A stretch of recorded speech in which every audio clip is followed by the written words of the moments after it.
Hello viewers, welcome to BGS classes. ఈ రోజు వీడియోలో మనం AP FPO, ABO and FSO కి లాస్ట్ 1 డే మాత్రమే ఉంది. సో 7th అనేది మన ఎగ్జామ్, అంటే సండే మనకి ఎగ్జామ్ అనేది కండక్ట్ చేస్తున్నారు కాబట్టి సో కాంపిటీషన్ అనేది ఎలా ఉంది, అలాగే మీరు ఎగ్జామ్కి ఏ డాక్యుమెంట్స్ తీసుకెళ్ళాలి, ఇఫ్ మీ యొక్క హాల్ టికెట్ అనేది కనుక క్లియర్గా లేకపోతే ఏ ప్రాసెస్ ఫాలో అవ్వాలి అనేది ఈ రోజు వీడియోలో చూద్దాము. రైట్, సో ఫస్ట్ వచ్చేసి ఒక్కొక్క పోస్ట్కి ఎంత కాంపిటీషన్ ఉంది అని కనుక మనం చూస్తే FPO, ABO అంటే forest beat officer, assistant beat ఆఫీసర్కి మనకు తెలుసు 691 వేకెన్సీస్ ఉన్నాయి. అప్లికేషన్స్ అనేవి 1,17,958 వచ్చాయి అని చెప్పి అఫీషియల్గా డేటా కూడా APPSC నుంచి మనకి రిలీజ్ అయింది. కాబట్టి ఒక్కొక్క పోస్ట్కి FPO పోస్ట్కి మాత్రం 1:170 అనేది అయితే ఉంది.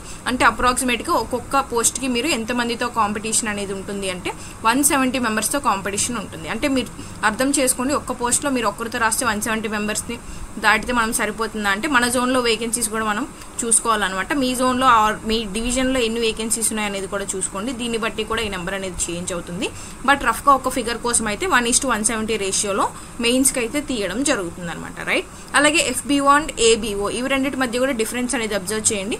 FBO ఎలా ఇస్తారు, ABO ఎలా ఇస్తారు అంటే హైయెస్ట్ మార్క్స్ ఎవరికైతే వచ్చాయో వాళ్ళకైతే FBO ఇస్తారు, తర్వాత మార్క్స్ వచ్చిన వాళ్ళకైతే ABO అనేది అయితే సెకండ్ ప్రిఫరెన్స్గా ఇవ్వడం అనేది జరుగుతుంది. రైట్, మరి ఫారెస్ట్ సెక్షన్ ఆఫీసర్ కనుక మనం చూస్తే ఎన్ని పోస్టులు ఉన్నాయి, 100 వేకెన్సీస్ ఉన్నాయి. 19,568 అప్లికేషన్స్ అయితే రావడం జరిగింది. కాబట్టి ఇందులో ఒక్కొక్క పోస్ట్కి 196 మెంబర్స్ కాంపిటీషన్ అనేది ఉంటుందన్నమాట. ఇది తక్కువ కాంపిటీషన్ అయితే కాదు, హ్యూజ్ కాంపిటీషన్ అని మనం చెప్పొచ్చు. ఇదేమీ తక్కువ కాంపిటీషన్ కాదు, బికాస్ ఒక్కొక్క పర్సన్ అప్రాక్సిమేట్గా 200 మెంబర్స్తో మీరు కాంపిటీట్ అవ్వాల్సి ఉంటుంది. రైట్, మరి నెక్స్ట్ ఎగ్జామ్కి మీరు ఏ డాక్యుమెంట్స్ తీసుకెళ్ళాలి అంటే ఫస్ట్ హాల్ టికెట్ అనేది తీసుకెళ్ళాలి. ఇక్కడ కూడా గుర్తుంచుకోండి, ఇన్స్ట్రక్షన్స్ పేజ్ ఏదైతే ఉందో ఈ యొక్క ఇన్స్ట్రక్షన్స్ పేజ్ అనేది అవసరం లేదు, జస్ట్ ఫస్ట్ పేజ్ ఏదైతే ఉంటుందో ఈ యొక్క ఫస్ట్ పేజ్ అనేది తీసుకెళ్తే సరిపోతుంది అనమాట. నెక్స్ట్ వచ్చేసి ఒరిజినల్ ID ప్రూఫ్ ఏదైనా తీసుకెళ్ళాలి. అది ఏదైనా కూడా కావచ్చు, passport, pan card, voter ID, Aadhaar card కావచ్చు, government employee ID, driving licence ఏదైనా తీసుకెళ్ళాలి. ఇది సెకండ్ వన్ అనమాట. థర్డ్ వన్ వచ్చేసి బ్లూ పెన్ కానీ బ్లాక్ బాల్ పాయింట్ పెన్ కానీ తీసుకెళ్ళండి. ఇది థర్డ్ వన్. ఇవి మూడు మీరు డెఫినెట్గా తీసుకెళ్ళాలి, ఇది గుర్తుపెట్టుకోండి.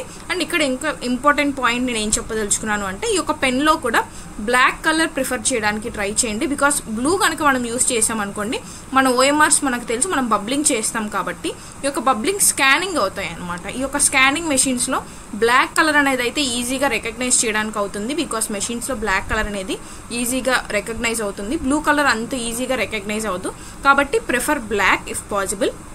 బ్లూ కంటే కూడా బ్లాక్ యూస్ చేయడానికి ట్రై చేయండి. అండ్ ఫొటోస్, ఈ యొక్క ఫొటోస్ గురించి కనుక మీరు చూస్తే మీరు ఈ పాటికి హాల్ టికెట్ అనేది మీరు తీసుకొచ్చుకొని ఉంటారు కాబట్టి ఒకసారి మీ హాల్ టికెట్ అనేది చూసుకోండి.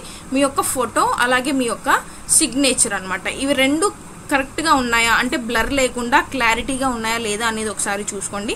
ఇఫ్ క్లారిటీ లేవు అంటే కనుక తర్వాత అయినా కూడా మీకు ప్రాబ్లం అవుతుంది. కాబట్టి మీరు 2 ఫొటోస్ కానీ 3 ఫొటోస్ కానీ తీసుకొని గెజెటెడ్ ఆఫీసర్ చేత వీటిని అటెస్ట్ చేయించాలన్నమాట. అటెస్ట్ చేయించి మీ ఇన్విజిలేటర్కి ఇవి సబ్మిట్ చేయాల్సి ఉంటుంది.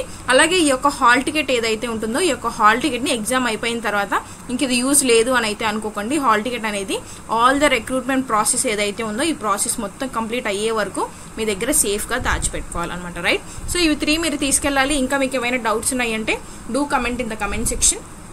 ఆల్ ది ప్రిపరేషన్ మీరు ఇప్పటి వరకు చేసినంత వరకు బీ కాన్ఫిడెంట్. ఎగ్జామ్ దగ్గరకు వచ్చేసరికి మీరు టెన్షన్ పడ్డారు అనుకోండి, చదివింది కూడా వేస్ట్ అయిపోతుంది. లేదు మీరు కాన్ఫిడెంట్గా ఉన్నారు అనుకోండి, మీరు ఎప్పుడో చదివిన పాయింట్ కూడా మీకు గుర్తు రావడానికి చాలా వరకు ఛాన్సెస్ ఉంటాయి. మీ కాన్ఫిడెన్స్ అనేది లూజ్ అవ్వద్దు. Be confident, attempt your exam very confidently. Right, పీస్ఫుల్గా వెళ్ళండి, ఎగ్జామ్కి బాగా రాసిరండి. All the best for your examination. Thank you so much for watching and subscribe for more updates.